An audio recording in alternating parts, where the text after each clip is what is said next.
கட்டபொம்மனுக்கும் இடையே உள்ள உரையாடல். இவ்விடம் ஜாக்சன் துரை, இவ்விடம் வீரபாண்டிய கட்டபொம்மன். நீர்தான் வீரபாண்டிய கட்டபொம்மன் என்பவரோ, நீர்தான் ஜாக்சன் துரை என்பவரோ? ஏது வெகு தூரம் வந்துவிட்டு நட்பு விரும்பி அழைத்ததாக அறிகிறேன். அதையே விரும்பி நானும் வந்துள்ளேன்.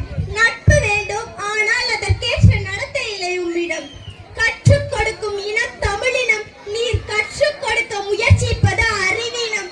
நவாபிடம் எந்த நாட்டுரிமை பெற்றிருப்பது நாங்கள். நீயாக என் பேட்டி காண வரவில்லை. பேட்டி கொடுப்பவர் நாங்கள். நாங்கள் இல்லாவிட்டால் நீர் இந்த நாட்டுக்குள்ளே நுழைந்திருக்க முடியாது. இருமாப்பு இன்னும் ஓயவில்லை உம்மிடம். எல்லாம் உடன் பிறந்தவை, ஒளியாது.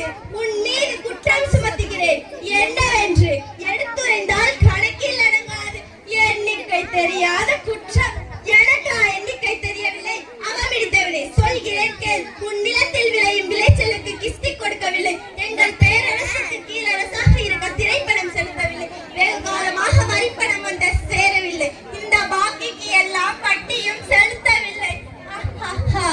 கிஸ்தி, திரை, வரி, வட்டி, வானம் பொழிகிறது, பூமி விளைகிறது.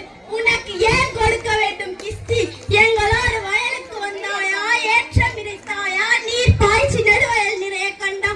நாற்று நட்டாயா? களை பறித்தாயா? கழனி வாழ் உழவருக்கு கஞ்சி களையம் சுமந்தாயா? கழனி வாழ் உழவருக்கு கஞ்சி களையம் சுமந்தாயா? அங்கு கொஞ்சி விளையாடும் எங்குல பெண்களுக்கு மஞ்சள் அரைத்து பணி புரிந்தாயா? அல்லது நீ மாமனா மச்சானா? மானம் கெட்டவனே, எதற்கு கேட்கிறாய்?